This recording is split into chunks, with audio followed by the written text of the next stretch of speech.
Oke, shalom semuanya buat teman-teman, Bapak Ibu Saudara sekalian semuanya. Malam hari ini kita lanjutkan untuk Walk the Talk kita episode ke-31. Wow. Dan malam hari ini kita akan membahas satu tema yang menarik seputar regenerasi. Bersama dengan saya nih, Awi ya, malam hari ini kita ditemani sama Pastor Tommy Simanjunta. Welcome Pastor. Thank you, Awi. Ya. Nah, sebelum kita mulai nih, untuk Bapak Ibu Saudara teman-teman semua yang kameranya masih off, mungkin saya mau encourage untuk bisa dinyalakan dulu kameranya supaya nanti kita juga enak kalau ketika Q&A Bapak Ibu mau tanya langsung juga bisa. Kita tolong dinyalakan kameranya juga ya. Nanti tinggal on cam, on mic ya. Langsung aja ya. Nah, suatu tema yang menarik malam hari ini, Pastor ya. Di episode 31 nggak kerasa nih, kita bahas soal regeneration. Nah, kita tahu nih, Tuhan tuh kasih manusia tuh kemampuan untuk regenerate ya. Dari segi manusia itu sendiri, ada sel-sel yang bisa regenerasi nih. Nah, satu pertanyaan mendasar yang aku mau tanya ke Pastor Tommy malam hari ini, sebenarnya kenapa sih Pastor regenerasi itu menjadi penting buat kita? Ya.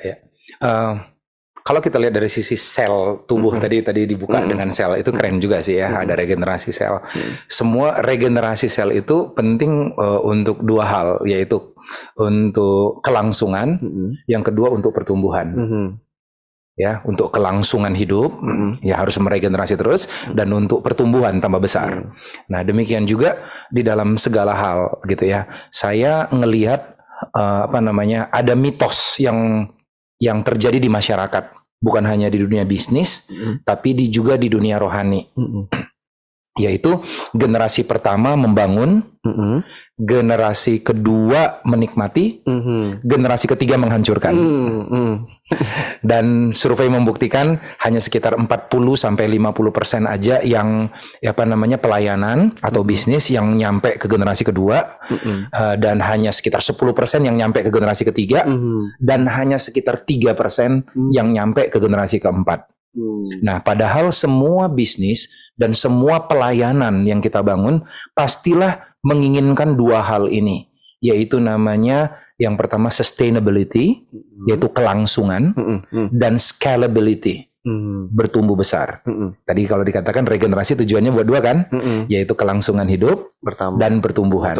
Jadi kenapa regenerasi ini penting? Sama kayak sel, demikian juga dalam pelayanan dan dalam bisnis, yaitu untuk dua hal ini, yaitu untuk keberlangsungan atau sustainability, dan juga untuk pertumbuhan, yaitu scalability. Tentu saja kita nggak mau dong pelayanan yang telah Tuhan percayakan kepada kita berhenti di generasi kita, padahal generasi demi generasi itu seharusnya juga mendengar kebesaran Tuhan dan mengalami kebesaran Tuhan dengan zamannya mereka, dengan caranya mereka. Gitu. Jawaban yang luar biasa banget ya. Nah, sebelum kita lanjut lebih lagi, aku mau reminder sekali lagi, kalau di tengah-tengah kita talk show Bapak Ibu Saudara tergerak untuk bertanya, langsung ketik di kolom komentar, nanti chat ke admin yang ada, dan pertanyaan yang akan disampaikan itu akan kita coba tanyakan ke Pastor Tommy malam hari ini ya. Oke, Pastor, balik lagi ke pembahasan kita ya. Tadi sempat singgung soal sustainability dan bertumbuh scalability ya. Nah, sebenarnya regenerasi itu bentuknya tuh seperti apa gitu ya? Apakah itu cuma sekedar menyerahkan tugas dan tanggung jawab ke anak, mungkin dari orang tua ke anak gitu ya, atau generasi yang lebih senior ke generasi yang lebih muda gitu, atau sebenarnya itu bisa dalam berbagai bentuk nih, itu sebuah regenerasi gitu untuk penerus kita gitu. Nah ini yang sering disalah mengerti, yang beredar di mana-mana adalah regenerasi itu seperti pensiun. Jadi aku udah capek nih ngerjain ini, saatnya lu deh yang ngerjain, saatnya kamu deh ngelanjutin, aku mau istirahat. Padahal seharusnya regenerasi itu nggak seperti itu. Regenerasi itu lebih tepat seperti kita menyerahkan tongkat estafet kepada sebuah generasi yang baru. Kenapa? Karena Tuhan ingin memberikan kepada kita sebuah kepercayaan yang baru, yang lebih besar. So bukan untuk pensiun. Saya percaya bahwa di dalam Tuhan kita nggak bisa pensiun. Selalu ada. Yang ada adalah kita berganti peran. Kalau dulu kita eksekutornya, mungkin sekarang penasehat. Kalau dulu kita anak mudanya, mungkin sekarang jadi bapaknya, mentornya gitu ya. Jadi saya kurang setuju kalau regenerasi itu diartikan pensiun. Tetapi regenerasi adalah bersiap diri untuk melakukan sesuatu panggilan Tuhan yang lebih besar, karena akan ada orang yang bisa melayani Tuhan atau mengerjakan apa yang dulu kita kerjakan dengan cara yang lebih relevan sesuai generasinya. So, saya siap untuk tantangan baru. Saatnya kalian melakukan lanjutkan sesuai dengan generasi kalian. Saya rasa itu ya. Itu mungkin satu poin yang miss ya di beberapa orang atau beberapa company, bahwa mereka rasa dengan udah dikasih tongkat estafet itu, saya sebagai generasi yang lebih senior, saya lepas tangan. Ya. Saya lepas tangan, udah saatnya udahlah gue bisa leha-leha, gue bisa istirahat, gue bisa akhirnya I have my own me time nih, gitu ya. Jadi nggak perlu seperti itu. Tapi berarti selama ini gitu ya, kunci dari sebuah kesuksesan dari regenerasi adalah harus tetap ada ya generasi seniornya ya. Mereka harus tetap ganti peran. Berganti peran. Kalau dulu dia eksekutor, sekarang mungkin dia jadi mentor, mungkin dia jadi bapak gitu kan, dan yang lain sebagainya gitu ya. Hanya ganti peran. Tetap ada ya, cuman ya berganti peran seperti itu ya, menemani gitu ya. Bahkan sekarang ada yang lebih keren lagi. Zaman dulu namanya regenerasi. Sekarang sebenarnya trennya bukan regenerasi, tetapi intergenerasi. Kalau pernah dengar bahwa intergenerasi itu adalah di dalam sebuah masa, satu zaman, kan bukan hanya satu generasi doang yang jadi ujung tombak, tetapi ada beberapa generasi yang mengerjakan bersama-sama. Jadi kekuatan dari generasi muda ditambahkan hikmat dari generasi tua gitu, lalu ditambahkan dengan potensi dari generasi yang sangat muda belia. Saya rasa bersama-sama berjalan itu menggenapi rencana Allah, intergenerasi. Dan saya percaya Tuhan itu juga Tuhan yang intergenerasi. Makanya tiap kali dia memperkenalkan diri, dia berkata, aku adalah Allah Abraham, Ishak, dan Yakub. Iya, dia nggak cuma satu generasi. Nggak cuma satu generasi gitu. Luar biasa. Oke. Nah, kalau gitu kapan kira-kira jadi tolak ukur? Kadang-kadang kita lihat bahwa sebuah perusahaan atau sebuah pelayanan kayaknya sudah ada satu sosok yang dituakan gitu ya, satu sosok yang mungkin terkenal gitu ya. Kira-kira menurut Pastor Tommy ini kapan waktu yang tepat untuk sebuah regenerasi itu boleh dijalankan? Itu, atau ya udah nih, udah waktunya kita regenerasi, ayolah kita regenerasi gitu. Bagi saya pribadi, waktu yang terbaik untuk memulai, karena regenerasi itu bukan sebuah titik, tetapi sebuah perjalanan, journey. Kalau kita tahu, kalau lari estafet itu bukan satu titik diserahkan. Kalau kita tahu itu ada namanya transfer area, di mana pelari kedua dia berlari, pelari pertama itu berlari. Jadi ada satu area, satu journey. Jadi saya rasa kapankah dimulai proses regenerasi, bukan titik regenerasi ya. Proses regenerasi itu dimulai secepatnya. Secepatnya. Begitu saya menduduki posisi pemimpin, hal pertama yang saya harus lakukan adalah apa? Saya harus mencari siapakah orang yang paling tepat nanti menggantikan saya.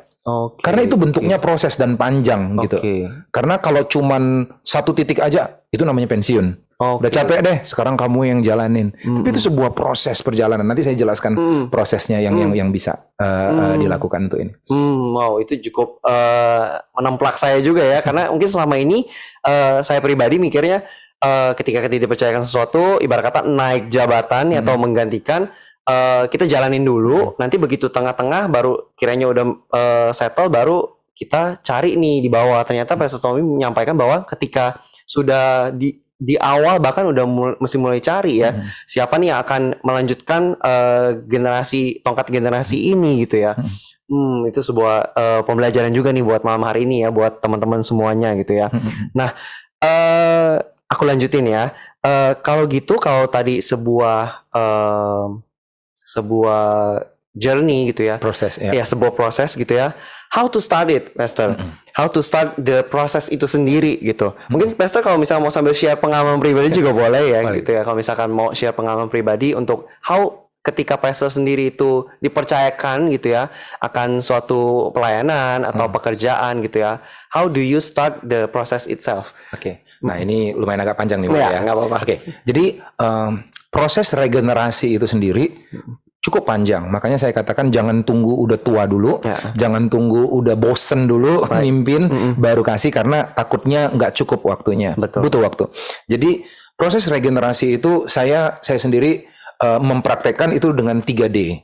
Saya menyebutnya 3D. 3 tahap. Saya sebut 3D. D yang pertama namanya discover. Yaitu saya harus discover nih, mencari siapa yang akan menjadi suksesornya saya. Dan tentu saja nggak mudah. Nah, ada 4 frame yang saya akan cari dari orang. Dari orang yang akan saya berikan dengan sengaja dan terencana saya bimbing. Belum tentu semua nanti akan menjadi penerus saya, tetapi lebih baik saya mempersiapkan beberapa. Yaitu 4C ini, yang pertama saya lihat nih karakternya pertama. Saya cari dulu siapa karakter. Ini kayak scouting gitu lah ya. Cara cari karakternya. Karakter ini nggak bisa ditawar-tawar. Karakter, ya semua orang sedang bertumbuh. Tetapi ada karakter yang paling utama yang saya nggak akan mau kompromikan, yaitu kejujuran. Dan yang lain sebagainya ya. Lalu karakter-karakter lain yang mana ada beberapa karakter yang ini nggak bisa dikompromikan. C yang kedua yang perlu dalam discovery itu adalah yang kedua namanya kompetensi. Harus punya kemampuan. Jadi saya lihat mana yang punya talent untuk memimpin, yang kira-kira bisa sanggup meneruskan apa yang telah saya mulai ini. Kompetensi. Yang ketiga, C ketiga namanya adalah chemistry. Ini penting. Karena seringkali orang pengen memuridkan seseorang tapi nggak ada chemistry, jadinya kaku gitu ya. Jadinya kayak kita seperti bos dengan bawahan gitu ya. Bos lagi training bawahan, seharusnya seperti bapak dengan anak. Ada chemistry di dalamnya. Jadi ini nggak bisa nggak bisa dipaksakan chemistry. Ada orang yang mungkin berbakat tapi nggak nyambung sama kita, nggak cocok gitu ya. Ya nggak usah dipaksain chemistry. Yang keempat namanya culture. Culture ini bukan masalah dosa nggak dosa, boleh nggak boleh, tetapi culture ini adalah sebuah warna yang pengen kita bangun, sehingga apa yang udah kita bangun selama ini nggak begitu ganti pemimpin, ganti warna semuanya. Kita nggak mau. Nanti yang jadi korban adalah orang-orang yang kita layani. Jadi orang yang mana yang bisa meneruskan culture yang telah kita bangun, yang bisa embrace atau memeluk atau memegang culture atau budaya yang udah kita bangun. Nah, ini 4 hal ini yang saya temukan dalam discovery. Setelah saya discover dapat beberapa orang, saya masuk tahap kedua. Namanya develop. Saya kembangkan orang ini. Jadi saya nggak harus mengembangkan semua orang. Yesus milih mengembangkan cuma 12 orang. Oke, dia kembangkan, saya kembangkan, develop. Di kasus develop inilah saya mulai proses, kalau mungkin pernah dengar ya, I do, you watch gitu ya. Yo kamu lihat dulu saya ngerjainnya gimana. Kemudian I do, I do, you help. Kamu bantu, mulai bantu dikit-dikit. Contoh kalau dalam hal khotbah, saya khotbah dalam 40 menit, saya khotbah 30 menit, kamu 10 menitnya gitu ya, kamu kesaksiannya. Lalu masuk yang selanjutnya, tahap yang ketiga, you do, I help. Begitu ada, ini ada jadwal pelayanan, kamu yang sharing ya, saya permisi dulu sama orang sana. Ini ada adik saya dulu ya, yang sharing, oke, dia 30 menit, saya nutupnya, closingnya 10 menit gitu ya. Lalu yang terakhir, baru dia you do, I watch. Dan setiap tahap ini, saya harus memberikan yang namanya, penting banget namanya feedback. Jadi saya kasih feedback, saya kasih ini nggak bagus, karena seorang mentor harus berani untuk mengatakan ya di atas ya, tidak di atas tidak. Bukan nggak ada sungkan-sungkanan lagi. Karena tujuan kita, dia tahu kita sayang sama dia dan ingin menumbuhkan dia. Kamu itu leader levelnya, jadi saya tidak bertanggung jawab untuk jaga-jaga perasaannya kamu ya. Oke. Nah, begitu develop terakhir, begitu dia udah siap, saya masuk tahap yang ketiga namanya deploy. Deploy itu kayak diluncurkan. Nah, deploy itu saya berikan dia tanggung jawab, saya perkenalkan, endorse dia di hadapan orang. Kayak saya sekarang adalah pemimpin gembala sidang di gereja saya. Sebelum saya jadi seperti ini, waktu pemimpin saya sebelumnya, dia memperkenalkan saya dengan pengusaha-pengusaha yang ada. Dia kenalkan saya dengan orang-orang kunci yang ada, sehingga mereka bisa menerima saya, di endorse gitu ya. Kita endorse dia, lalu kita berikan otoritas yang jelas, clarity. Jelas, ini job desk-nya kamu, ini tugasnya kamu. Lalu kita berikan juga dia courage, keberanian. Ayo eksekusi idenya kamu. Sekarang kamu yang full lead di depan. Dengan cara apa? Berikan dia budget. Budget untuk mengeksekusi ide-idenya dia. Karena seringkali orang nggak bisa mengeksekusi idenya karena nggak punya budget. So this is the full step. yang saya jalanin. Saya pernah dibegitukan dan saya sekarang begituin orang di bawah saya. Jadi discover, begitu dapat saya develop dia, begitu develop saya deploy. Saya luncurkan. Saya rasa itu tahapan regenerasi. Dan kalau kamu lihat ini bukan waktu yang pendek loh. Betul. Kita butuh apa namanya proses. Jalanin terus dan sampai sekarang juga Pastor Tommy masih digituin juga ya. Masih sebuah cuma beda shifting aja perannya kayak tadi kita bahas ya. Nah, sebuah hal yang menarik gitu ya. Ketika ini pertanyaan pribadi aku, ketika Pastor di step discover tadi gitu ya.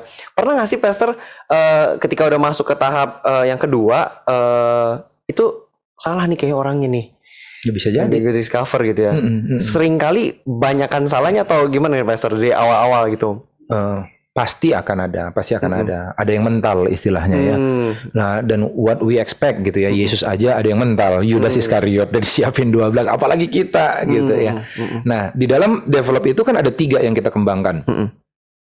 Yang namanya heart-nya, yaitu hatinya gitu ya. Attitude-nya. Itu kita kembangkan, makanya ada kalanya kita tahan dia supaya jangan belagu gitu, walaupun udah hebat gitu ya, dan lain sebagainya. Ada heart-nya, ada head-nya, kita kasih knowledge, knowledge, kita kasih dia buku yang kita baca gitu ya, biar dia baca juga, lalu kita diskusi, atau mungkin kita bawa, saya pernah bawa orang langsung ke luar negeri, ke Singapura untuk kita belajar, conference bareng-bareng dan lain sebagainya.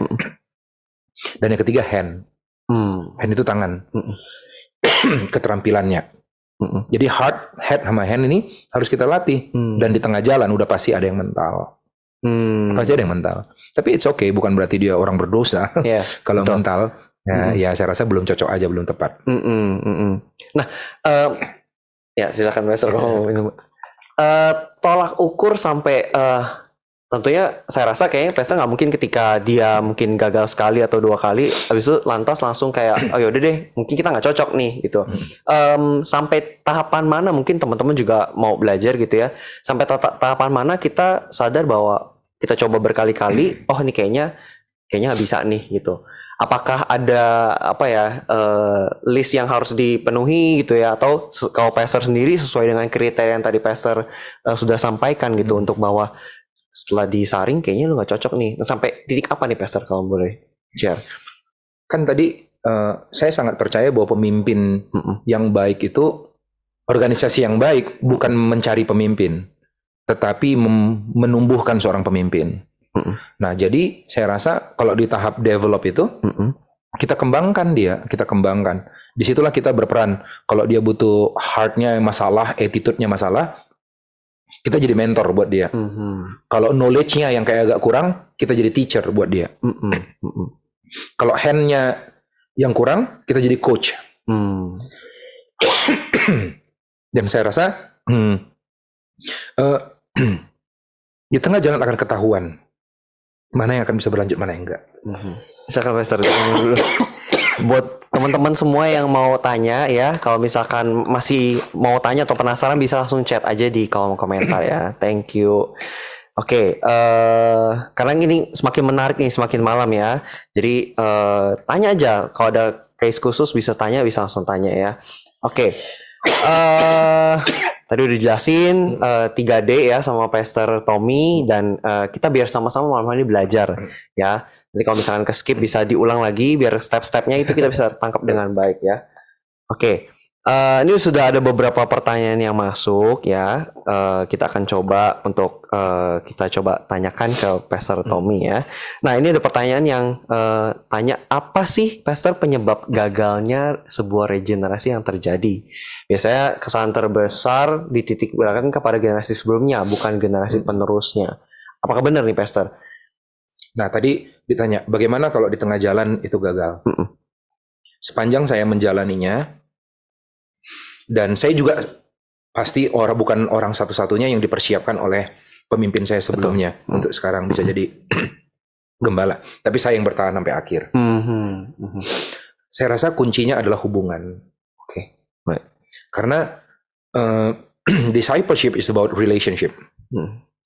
Jadi tanpa hubungan yang baik antara mentor dengan mentee, antara generasi sebelumnya dengan generasi penerus, pasti komunikasi akan terputus.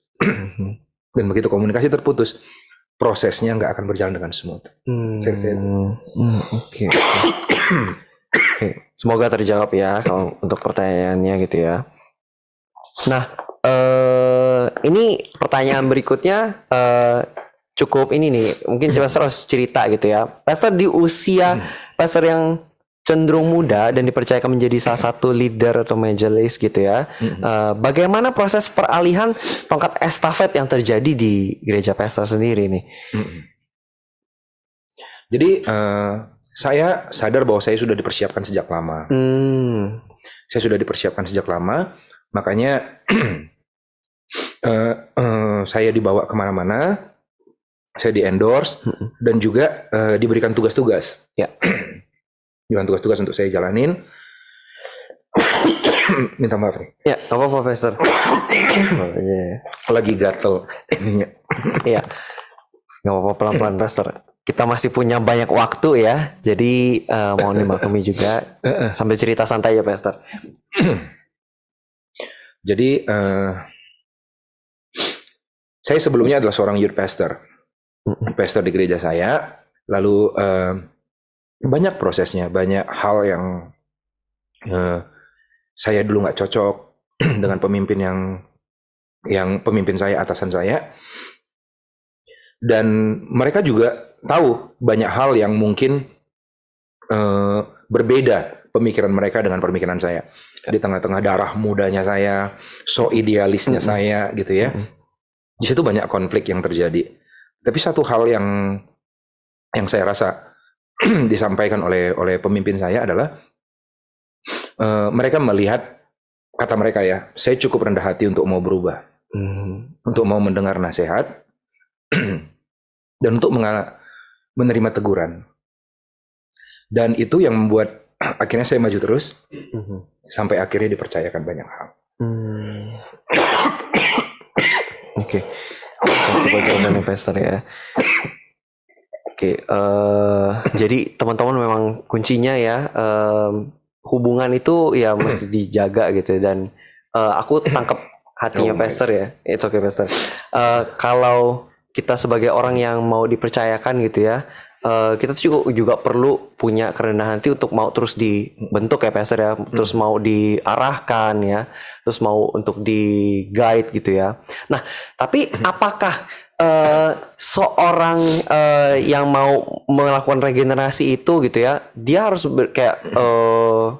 apakah ada kayak, oh lu mau gua jadi regenerasi gua nih gitu ya, kayak udah ada statement clear awal. Kalau Pastor sendiri mungkin Pastor cuman awal-awalnya berasa sendiri ini gitu ya. Apakah penting untuk kayak dikasih tahu gitu ya bahwa lu ini sedang dipersiapkan nih, atau sebenarnya ya by nature aja pemimpinnya pelan-pelan scouting, hubungan itu terjalin gitu. Penting gak sih Pastor sebuah statement di awal itu?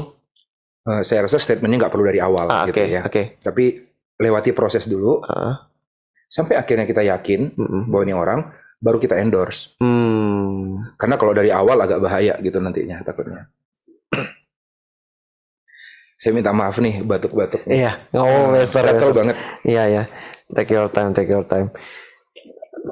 Oke, berarti ya by nature jalan, begitu udah mulai yakin mantap ya dijalanin, baru ya pelan-pelan di endorse seperti yang Pastor dari bilang ya. Oke, aku beralih ke pertanyaan dari teman-teman semua. Jangankan saya ya, Yesus aja butuh endorsement.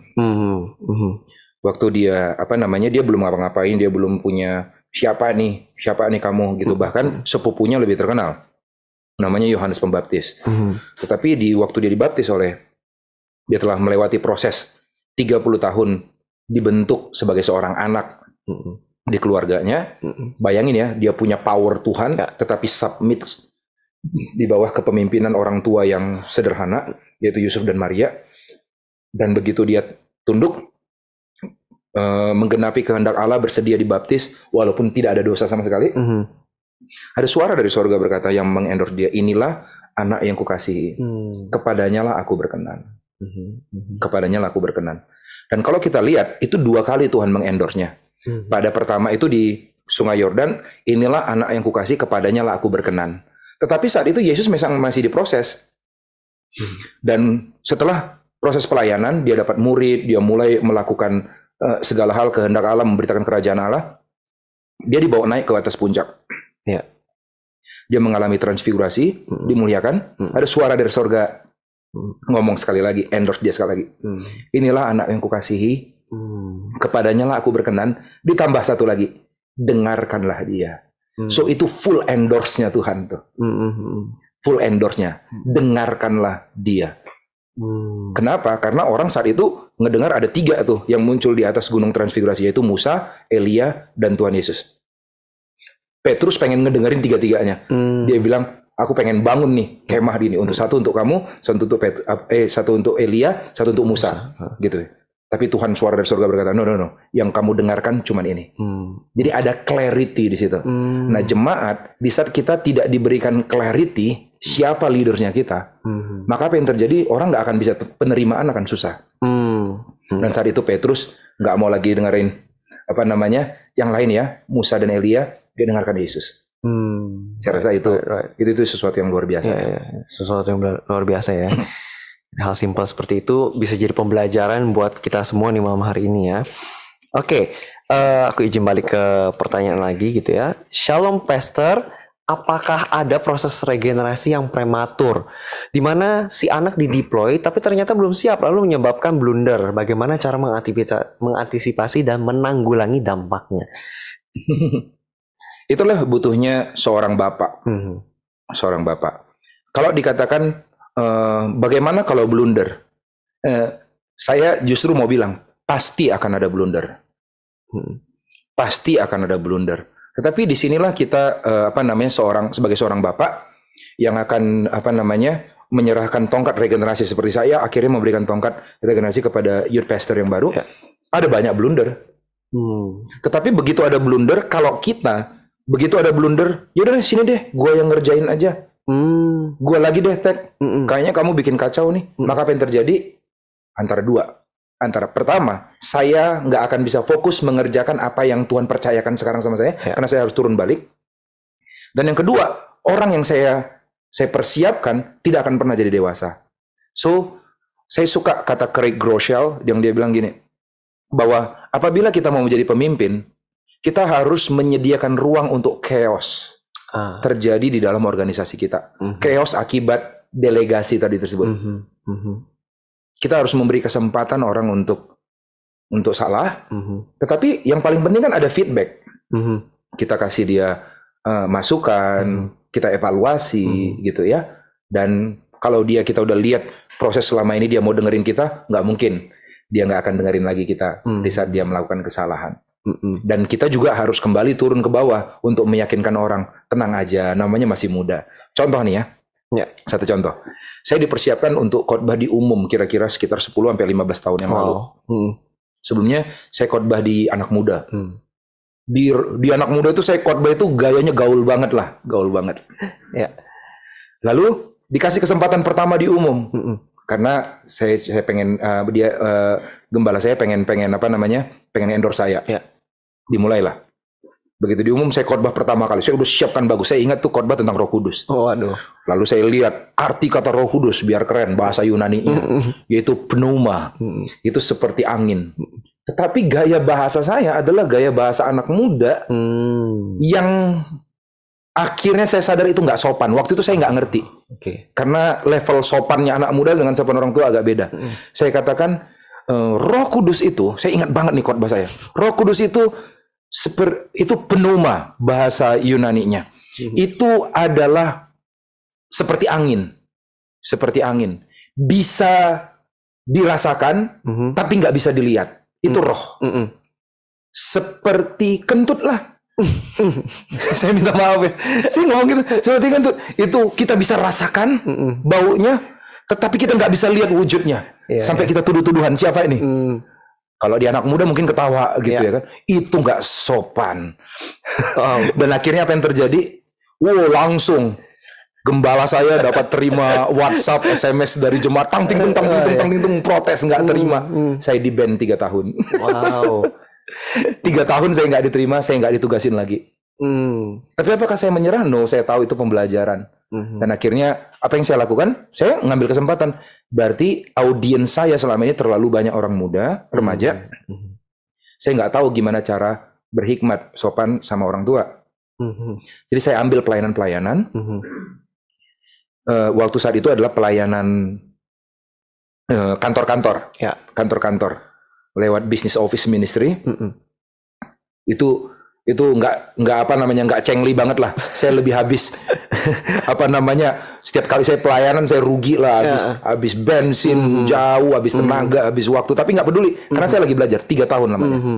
Begitu saya lakukan, ternyata ada suara-suara yang nyampe ke gembala saya dan bilang, Tommy kayaknya udah berubah nih. Tommy udah berubah nih. Lalu dia kasih kesempatan lagi.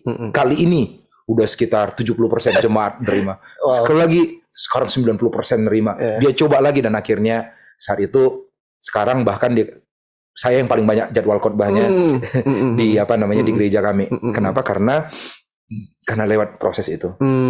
Dan inilah namanya proses. Kalau seandainya hanya karena satu event, blunder yang saya bilang itu, gembala saya ngerasa, wah ternyata Tommy nggak cocok nih.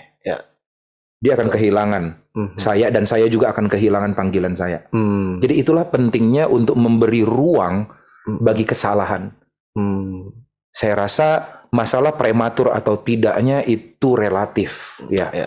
Menurut saya selama kita udah jalanin prosesnya, discover, develop, lalu kita deploy, saya rasa, dan kita nggak lari ya, setelah kita deploy jangan hilang gitu ya. Tetap ada di sana membackup. Saya rasa everything bisa blunder, tetapi saya percaya itu jadi salah satu proses yang akan mendewasakan juga. Jawaban yang luar biasa ya. Sampai sekarang juga Pastor Tommy ini kalau bawa firman juga gayanya anak muda ya. Enggak sih. Nah, tapi kita balik ke momen-momen itu ya. Seringkali gitu ya, mungkin kita sebagai anak muda nih atau anak-anak yang masih muda lah ya gitu. Ketika kita diperhadapkan di masa-masa di deploy dan kita gagal, cenderung tuh kita kayak apa iya ya gua nih gitu ya. Apa gue bisa ya, mulai ngeraguin diri sendiri gitu ya, krisis lebih dengerin surrounding sekitar gitu ya.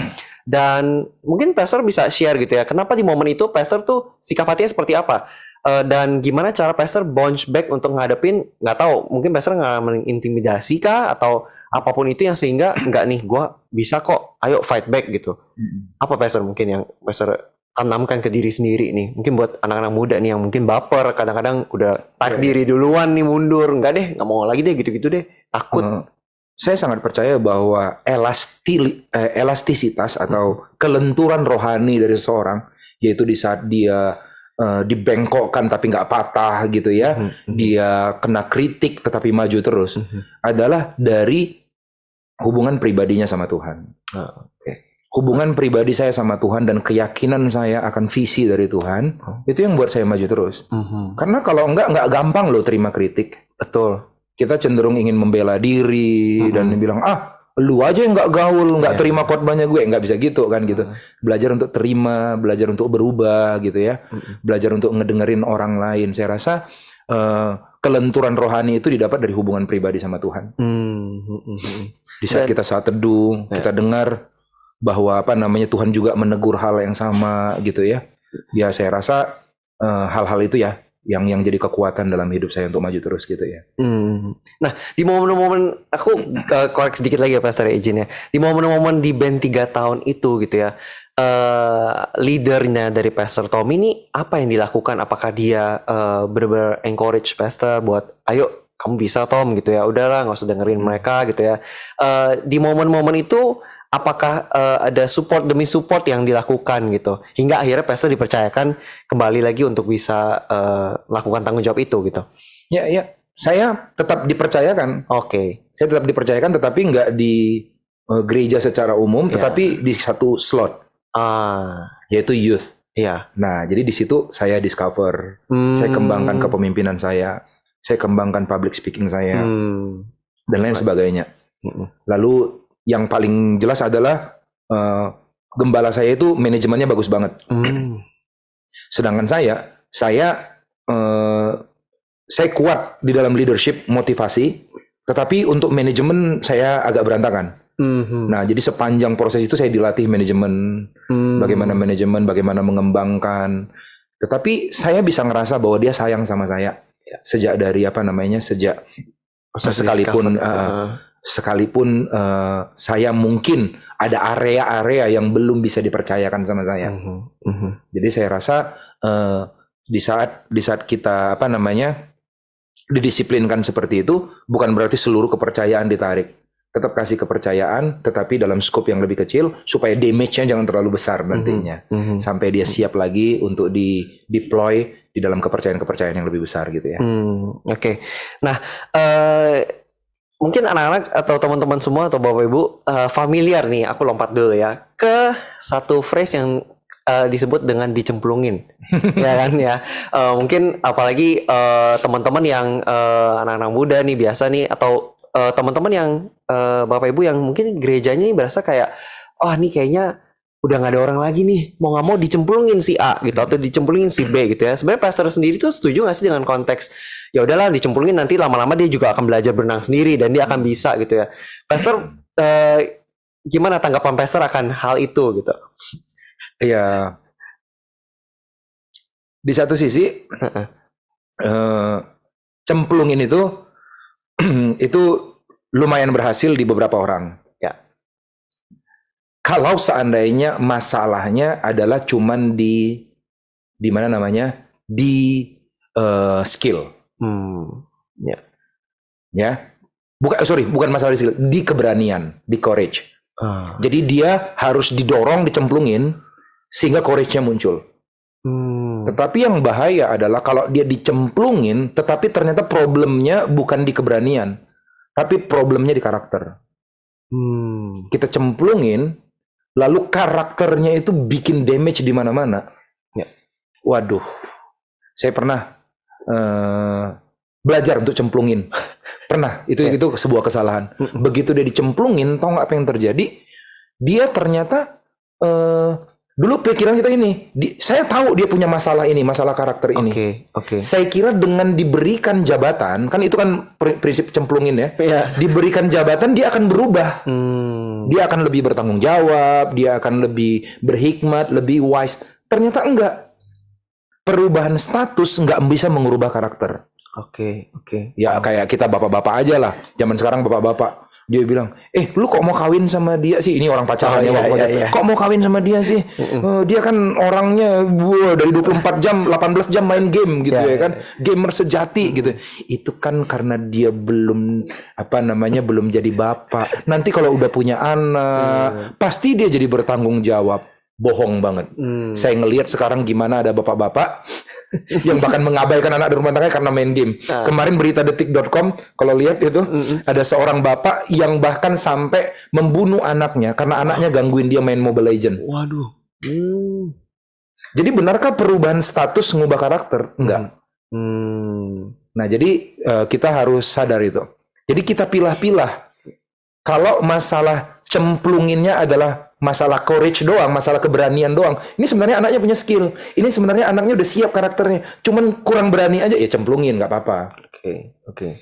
Tapi kalau enggak, kayak saya tuh, akhirnya dia patah orangnya. Dia melakukan kesalahan yang sama. Waktu dia belum pemimpin, kesalahannya masih bisa di-cover. Tetapi begitu dia pemimpin, kesalahannya terekspos ke semua jemaat. Karena semua orang jadi bisa lihat.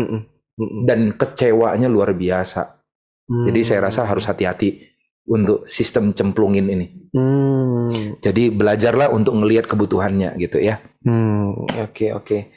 Nah, ya aku berlanjut ke pertanyaan berikutnya ya. Semakin mau nih. Shalom Pastor, apakah hasil generasi yang kita lahirkan harus menjadi seperti kita? Mungkinkah prosesnya berjalan benar dan kita membiarkan anak tersebut tumbuh dengan warnanya sendiri? Kalau dalam pelayanan, goal saya bukanlah menduplikasi Tommy, tetapi menghasilkan satu karakter yang kita kejar sama-sama, yaitu karakter Kristus. Jadi nggak apa-apa dia nggak seperti saya, tapi dia harus jadi serupa seperti Kristus dalam karakter. Nah, tapi cenderung memang kebanyakan kita akan menjadi sama persis dengan orang yang kita habiskan waktu bersama. Suami istri kalau jalan bareng-bareng ya lama-lama jadi mirip kan kata orang gitu ya. Demikian juga saya. Di saat saya menghabiskan banyak waktu di saat kita proses regenerasi ini kan pasti banyak bareng-bareng gitu, ketemu, evaluasi, makan bareng, bahkan hal formal nggak formal. Kita kan bangun hubungan. Lama-lama jadi mirip. Beberapa kali ada anak-anak rohani saya yang diundang khotbah di tempat lain, gantiin saya gitu ya kan, atau mungkin saya rekomendasiin. Rata-rata semuanya bilang gini, gila Kak Tommy. Kak Tommy banget orangnya gitu ya kan. Ya nggak masalah, saya rasa itu wajar aja gitu ya. Namanya dia ngabisin waktu sama saya, dia belajar sama saya. Jangan-jangan dia ngelihat pengajaran-pengajaran saya, bermain saya, otomatis ya ketularan saya nggak masalah dong. Ya betul. Tetapi saya nggak begitu masalah seandainya dia nggak mirip saya pun. Yang penting dia mirip Kristus. Dan sesuai dengan warnanya dia ya. Sesuai dengan gayanya dan warnanya dia ya. Oke. Oke, kita lanjut ke pertanyaan berikut. Pastor, ada kemungkinan nggak dalam proses regenerasi itu terjadi mentok, lalu kita tidak melanjutkan proses tersebut dan ganti ke anak lain? Atau sebenarnya ada titik mentok nih yang tadi ya, hanya masalah waktu dan kesetiaan kita nih, gitu ya. Mungkin ya tadi ya, kalau karakternya kali ya Pastor ya, kalau karakternya masih bisa dikulik lebih lagi, ajarin lebih lagi, mungkin itu kita masih bisa lanjut terus ya. Atau Pastor ada ketemu nggak momen-momen di mana ini karakternya sebenarnya secara skill dia oke, cuman karakternya itu nggak oke. Nah, tapi Pastor yaudah deh nanti dulu fokus ke yang lain dulu. Tapi ini gue tetap akan terus proses karakternya karena percaya bahwa dia ini sebenarnya bisa, hingga akhirnya ketika karakternya berubah dan ini bisa nih orangnya gitu. Mungkin ada pengalaman seperti itu Pastor. Iya. Ada yang mental. Bahkan setelah saya angkat juga ternyata akhirnya mengundurkan diri. Saya rasa itu proses yang wajar ya. Itu proses yang wajar terjadi gitu ya. Saya rasa bukan mentok namanya, tetapi saya rasa itu jalan Tuhan sih. Daripada dia dipaksain, dia akan menjadi orang yang salah di tempat yang salah kan gitu kan. Kita kan harus meletakkan orang the right man on the right place. Jadi saya rasa itu proses. Kenapa? Karena di dalam proses regenerasi ini kan satu area kayak estafet gitu ya. Pelari pertama harus berlari, pelari kedua juga harus berlari, harus sama-sama berlari. Tetapi kalau ada satu yang nggak mau lari, dia akan ketinggalan gitu. Dan itulah yang saya rasa mungkin dimaksudkan tadi dalam pertanyaan tadi adalah mentok. Bagi saya itu nggak mentok. Saya rasa ya itu jalannya Tuhan, bahwa Tuhan punya panggilan lain buat dia dan saya harus hargai itu. Dan kadang saya bantu dia untuk menemukan jalan lainnya itu. Ya kayaknya kamu tempatnya nggak di sini, nggak apa-apa, it's okay. Bukan berarti tempat di sini lebih rohani dari tempat di sana, enggak. Gitu ya. Tapi pernah ngalamin sedih nggak sih Pastor? Mungkin Pastor kayak berasa nih orang sebenarnya bisa nih, cuman ya udahlah sayang gitu ya. Ya itu namanya pain ya, itu luka. Di mana orang yang kita persiapkan ternyata enggak yang seperti kita harapkan. Tapi saya rasa saya justru bersyukur. Saya justru bersyukur daripada orang itu nanti salah jalan. Dan saya juga mengharap terlalu banyak ternyata nggak dapat. Lebih baik memang di jalan yang itu gitu ya. Dan saya justru bersyukur bahwa mungkin dia akan lebih maksimal di tempat lain. Contoh Elisa. Elia bisa memuridkan Elisa. Elisa gagal memuridkan Gehazi. Harusnya Gehazi itu asistennya dia ini menjadi nabi juga, menggantikan Elisa. Tetapi ternyata Gehazi mendapat panggilan yang lain. Kalau kita baca, Gehazi akhirnya ditemukan di istana raja, menjadi penasihat raja. Dia berganti setelah dia gagal menjaga integritas.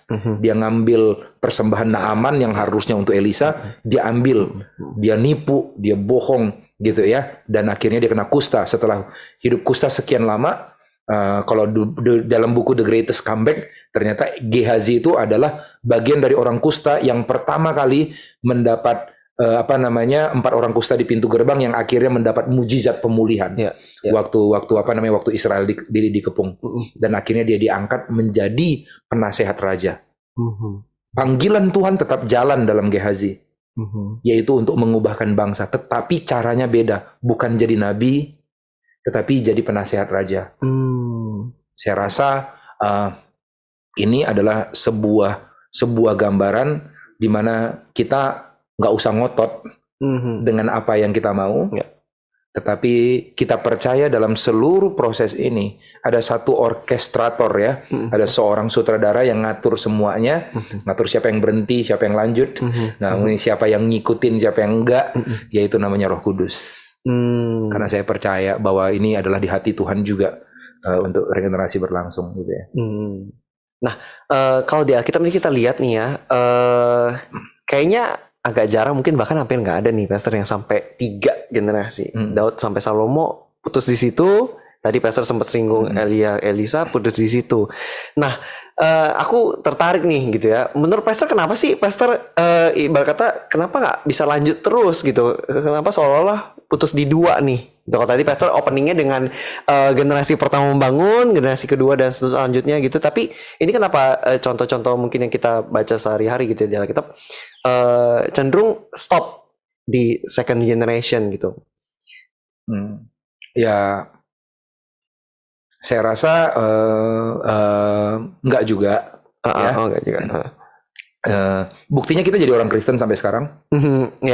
Itu artinya kan ada proses regenerasi yang berlanjut dari zaman para rasul, dari Yesus ke para rasul, lalu ke murid-murid mereka, sampai kita jadi orang Kristen sampai sekarang.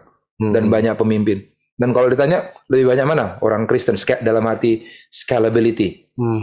Lebih banyak orang Kristen sekarang atau orang Kristen di zaman yang luar biasa revival di Kisah Para Rasul? Lebih banyak sekarang. Miliaran orang percaya Yesus dan banyak hamba-hamba Tuhan dihasilkan. Jadi dalam secara scalability berhasil. Sustainability ya kekristenan berlanjut terus sampai ribuan tahun sampai sekarang. Bahkan jadi agama terbesar di dunia. Saya rasa mungkin caranya nggak seperti yang kita harapkan, tetapi Tuhan dengan caranya dia setiap zaman melahirkan orang-orang yang memberikan suara-suara kenabian untuk mengembalikan orang kepada esensi dari pemuritan yang sesungguhnya. Karena semakin masuk akhir zaman itu, Yesus bilang salah satu ciri yaitu hati Bapa kembali kepada anak dan hati anak kepada Bapa. Itu proses apa itu? Pemuritan. Itu proses regenerasi. Gitu. Jadi kalau ditanya, ada nggak yang putus dari 2 generasi? Ya banyak. Penyebabnya apa? Sekali lagi, biasanya masalah hubungan. Si anak curigaan sama bapaknya, sang bapak ngerasa anaknya nggak layak, sang anak ngerasa bapak terlalu kuno, sang bapak ngerasa si anak ini akan ngerombak semua, ngerusak semua yang sudah saya bangun. Hubungan yang seperti itu. Dan itu seharusnya bisa dijembatani dengan apa namanya, dengan hubungan ya, dengan hubungan yang baik. Berarti trust issues itu juga menjadi suatu hal yang penting ya Pastor ya untuk bisa menjalankan regenerasi dengan maksimal gitu ya. Oke, kita beralih ke pertanyaan ya. Ini saya tanya ini ya, Pastor, apakah Pastor setuju kalau kepemimpinan diberikan masa waktu berhubung dengan Pilpres tahun depan gitu ya? Nah, ini kita beralih belok sedikit ya gitu ya. Maksimal 2 periode, giliran lagi masa bangkit-bangkitnya tuh harus dibatasi 10 tahun gitu ya. Bagaimana kalau yang selanjutnya tuh gagal gitu? Kalau ini saya kebijakan organisasi ya. Ini kebijakan organisasi. Saya sendiri nggak pernah bikin aturan itu. Ya. Tetapi memang secara organisasi kami di sinode kami memang ada usia pensiun. Ya. Contoh gembala itu usia 65 tahun. Dia harus pensiun. Tujuannya apa? Ya pertama supaya dia bisa purna tugas. Karena ya usia, kecepatannya juga berkurang. Nanti dia akan menjadi hambatan bagi jemaat yang ingin bergerak cepat. Gitu ya. Jadi perannya jadi sebagai penasehat, perannya sebagai bapak, covering dan lain sebagainya, atau pendoa, atau tempat-tempat kita sharing visi dan lain sebagainya.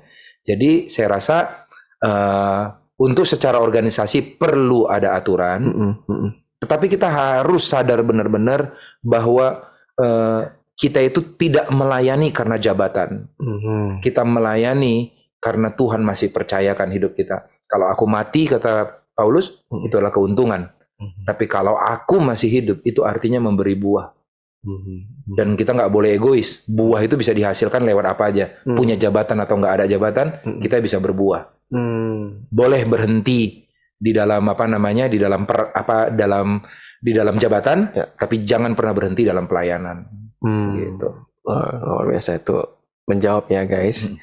Oke. Nah, ini soal mindset ya. Shalom Pastor, bagaimana cara menerapkan mindset yang benar soal regenerasi ke hubungan dengan anak kandung kita? Gitu ya. Mungkin yang tanya nih udah punya anak ya.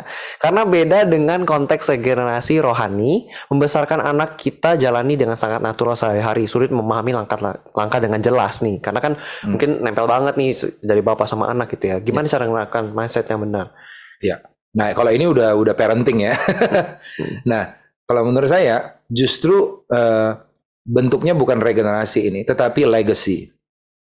Jadi kita memberikan warisan-warisan yang baik kepada anak-anak kita. Nah, apa yang harus kita berikan warisan itu?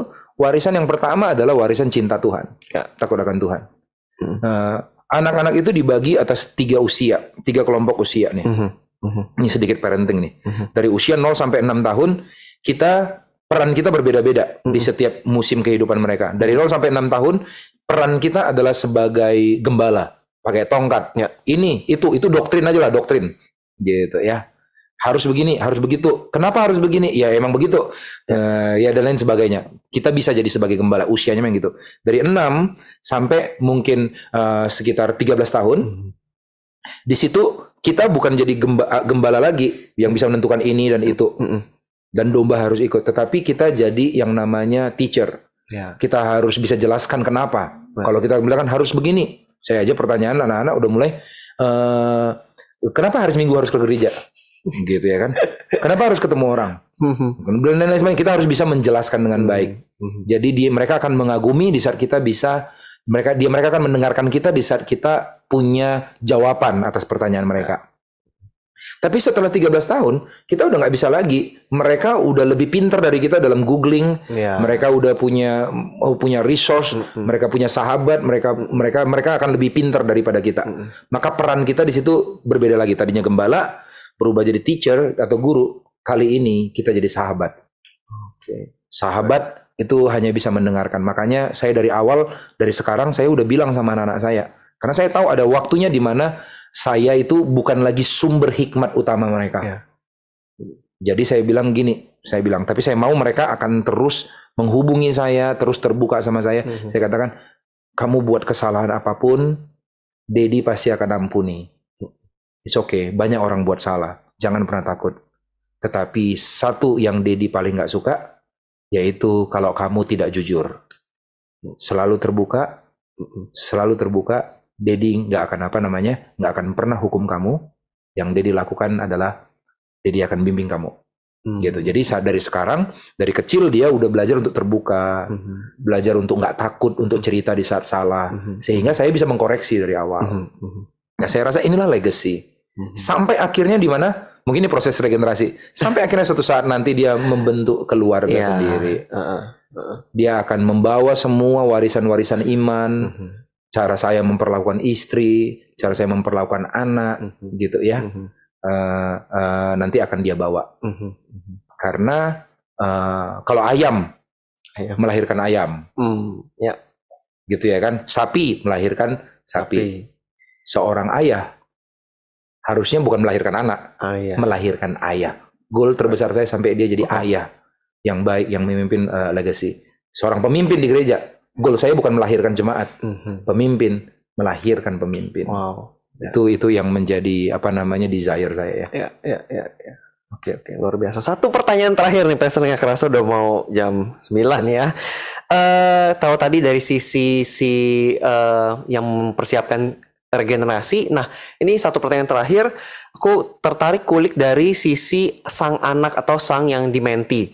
Apa sih yang seharusnya kita siapkan sebagai mungkin generasi yang lebih muda atau mungkin generasi senior tapi yang memang mau dipercayakan untuk diberikan tongkat itu untuk memasuki sebuah regenerasi ini, Pastor. Apa yang harus kita siapkan nih?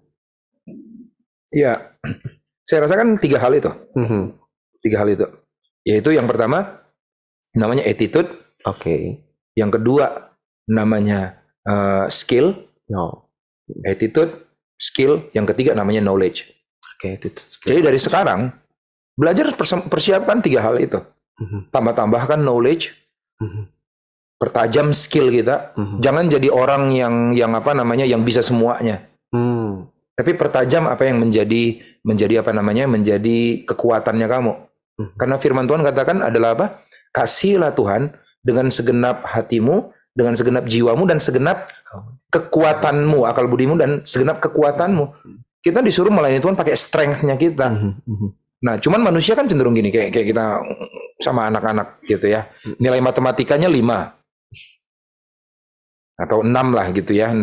Nilai matematikanya 6. Nilai menggambarnya 9. Yang kamu lesin yang mana? Umumnya ya, matematika. Iya, kita lesin matematika. Justru yang kita pertajam apa? Kelemahannya dia. Ya, Akhirnya dia nggak akan pernah jadi orang signifikan. Ya. Seharusnya kalau saya tahu matematikanya 6, menggambarnya 9, saya lesin gambar. Wow. Saya pertajam. Karena kita nggak boleh jadi generalis. Kita harus jadi spesialis gitu ya. Nah, jadi kita kembangkan skillnya kita spesialis sampai kita menemukan mana yang menjadi passionnya kita, mana yang menjadi skillnya kita, menjadi ability kita, sampai akhirnya kita kembangkan juga jadi attitude, skill sama knowledge. Kita belajar terus, tambahkan. Saya sebelumnya seorang insinyur, karena saya tahu panggilan saya ada di sini. Saya sekolah lagi, saya sekolah misi. Ngabisin duit situ, saya pergi ke Australia untuk belajar misi. Saya tambahkan lagi, oke, misinya udah ada nih, karena saya merasa yang paling penting adalah prakteknya misi, gitu ya kan. Tetapi saya butuh juga yang namanya knowledge. Saya sekolah lagi ngambil S2 teologi yang saya. Tujuannya apa? Karena saya mau terus berkembang. Dan saya percaya bahwa di saat persiapan dari kita dan kesempatan dari Tuhan datang, itu namanya kairos. Kairos atau waktunya Tuhan adalah persimpangan antara persiapan dengan kesempatan. Persiapan ketemu dengan kesempatan, pengangkatan. Di situ kita diangkat. Nggak mungkin nggak bersinar orang-orang seperti itu. Nggak mungkin nggak bersinar. Bagian kita bukan cari-cari kesempatan, tapi persiapkan diri. Saya rasa itu. Dan di saat saya mempersiapkan diri, gembala saya melihat, pemimpin saya melihat. Pemimpin saya melihat dan akhirnya ya udah dia katakan, this is my man. Gitu. Oh, sebuah ini ya. Aku yakin malam hari ini teman-teman semua Bapak Ibu yang join malam hari ini belajar sesuatu ya dari Pastor Tommy. Dan satu terakhir Pastor Tommy, mungkin Pastor Tommy mau sampaikan satu closing statement seputar regenerasi ini buat kita semua. Ya boleh, Pastor, closing statement untuk sampaikan ke kita. Saya suka kata-kata, saya lupa yang ngomongnya siapa gitu.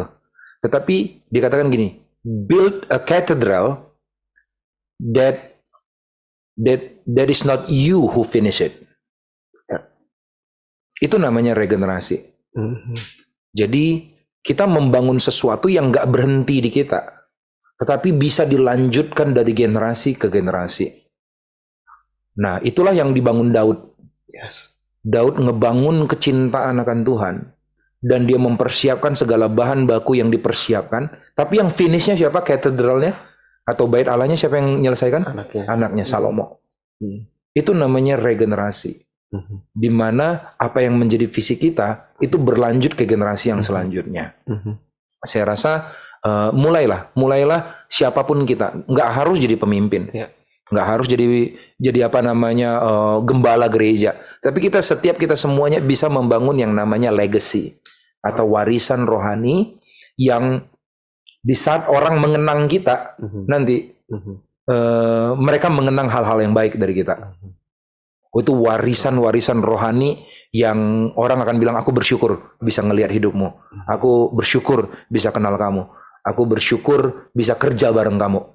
Dan saya rasa legacy ini bisa dibagikan bukan hanya lewat struktur pimpinan dengan bawahan, tetapi dengan teman-teman juga, orang-orang yang ngelihat kita dan ngelihat teladan kita, cara kita melayani Tuhan, hal-hal yang baik, karakter yang baik yang kita perjuangkan. Saya percaya itu akan mengimpact mereka dan akhirnya itu menjadi legacy yang baik yang akan diwariskan ke generasi-generasi selanjutnya.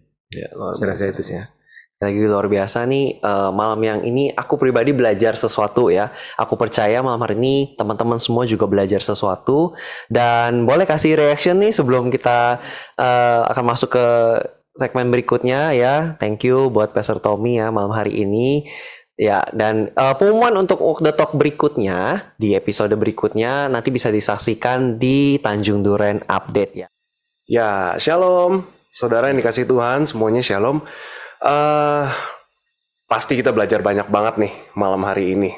Saya tadi mendengarkan juga apa yang disampaikan sama Kak Tommy, ngobrol dengan Awi tadi ya tentang regenerasi. Saya dapetin satu hal sih, kalau ngomongin regenerasi pasti nggak mungkin orang itu cuman hidup buat dirinya sendiri. Karena kalau dia hidup cuman buat diri sendiri nggak akan terjadi regenerasi itu. Nah, jadi kalau kita mau melakukan apa yang tadi udah dikatakan, kalau kita mau walk the talk, ya berarti kita nggak bisa hidup untuk diri kita sendiri. Nah, tadi seperti yang sudah di-spill sama Brother Awi, pengumuman untuk Walk the Talk berikutnya, pastikan Bapak Ibu Saudara semuanya tetap setia mengikuti Walk the Talk, karena akan ada sesuatu yang lebih menarik lagi. Masuk bulan Maret dan seterusnya akan ada sesuatu yang lebih menarik. Pastikan Bapak Ibu Saudara menyimak pengumumannya di ibadah hari Minggu, di Tanjung Duren Update, maupun di update-update ibadah yang lainnya. Pastikan, nantikan pengumumannya. Oke, Bapak Ibu Saudara, aku juga mau ucapin terima kasih nih buat Kak Tommy udah nyempetin waktunya datang ke sini. Mungkin kondisinya agak kurang enak juga tadi ya, tapi udah sempetin waktunya, udah berbagi sama kita. Thank you banget. Kita mau akhiri waktu talk malam hari ini. Saya ajak kita semua, Bapak Ibu Saudara, kita bersatu dalam doa ya. Tuhan, terima kasih untuk malam hari ini. Kami belajar banyak Tuhan tentang regenerasi. Kami percaya Tuhan, suatu masa kepemimpinan bukan berakhir di diri kami sendiri. Kami percaya Tuhan punya waktu, Tuhan punya masa untuk sebuah kehidupan Tuhan. Kami tahu juga Tuhan bahwa regenerasi ini harus terjadi Tuhan. Khususnya juga di dalam gerejamu. Hamba percaya Tuhan setiap generasi punya peran. Tidak ada satu generasi yang tidak punya peran, yang tidak melakukan apapun, tidak berpartisipasi Tuhan, tapi hamba percaya semua generasi punya peran Tuhan. Karena di dalam penuaian jiwa yang terakhir ini Tuhan, bahkan yang terbesar ini, butuh generasi, lintas generasi ini bersatu Tuhan. Yang tadi seperti disebutkan intergenerasi Tuhan, biarlah ini boleh terjadi. Kami berdoa secara khusus untuk GBI Tanjung Duren, biarlah intergenerasi ini boleh terjadi Tuhan. Kalau saat ini kami sudah diberikan masing-masing gembala generasi Tuhan, kami percaya ini boleh berlangsung dengan maksimal ya Bapak. Setiap generasi boleh memberikan yang maksimal untuk Tuhan. Tuhan, kami juga mau berdoa untuk Pastor Tommy, untuk Kak Tommy, Tuhan. Thank you Tuhan untuk hamba-Mu yang luar biasa ini, yang mau membagikan apa yang dia miliki, apa yang dia alami Tuhan, proses yang sudah dia lalui Tuhan kepada setiap kami Tuhan. Kalau hamba-Mu Tuhan dipercayakan sebagai pemimpin gereja, sebagai gembala Tuhan, Tuhan berikan hati sebagai gembala itu Tuhan, berikan hati sebagai pemimpin Tuhan. Biarlah apa yang tadi sudah dibagikannya Tuhan boleh terus ia hidupi Tuhan. Bahkan ada pemimpin-pemimpin baru Tuhan yang lahir di gerejanya Tuhan. Amin. Berkati Tuhan Pastor Tommy, berkati keluarganya, istri dan anaknya Tuhan, bahkan berkati pelayanannya Tuhan. Biarlah Tuhan jiwa-jiwa yang digembalakannya Tuhan boleh berjumpa dengan Engkau. Amin. Seperti yang dia katakan tadi Tuhan, mereka semua boleh menjadi serupa dengan karakter Kristus. Bukan mengarahkan kepada dirinya sendiri, tetapi mereka boleh diarahkan kepada Engkau ya Tuhan. Terima kasih Tuhan Yesus juga buat setiap pendengar, setiap jemaat Tuhan. Thank you Tuhan Yesus buat kesetiaan kami, boleh terus mau belajar melalui Walk the Talk ini Tuhan. Kami percaya podcast ini boleh terus menjadi berkat dimanapun kami berada. Terima kasih Tuhan, kami serahkan semuanya ke dalam tangan-Mu. Sebelum kami berpisah Tuhan, kami rindu menerima berkat yang terbaik daripada-Mu. Mari saudara sekalian boleh angkat kedua tangan-Mu, arahkan hatimu sama Tuhan, dan terimalah berkat yang terbaik. Bukan hanya saja ilmu, tetapi ini boleh menjadi aplikasi di dalam hidup kita dan kita boleh lakukan bersama-sama untuk menggenapi firman Tuhan. Di dalam kasih karunia Tuhan Yesus yang berlimpah-limpah dan persekutuan yang manis dengan Roh Kudus menyertai kehidupan kita dari saat ini sampai selama-lamanya. Di dalam nama Tuhan Yesus yang sudah terima berkat, sama-sama katakan amin. Amin. Tuhan Yesus memberkati semuanya. Selamat malam. Bye-bye.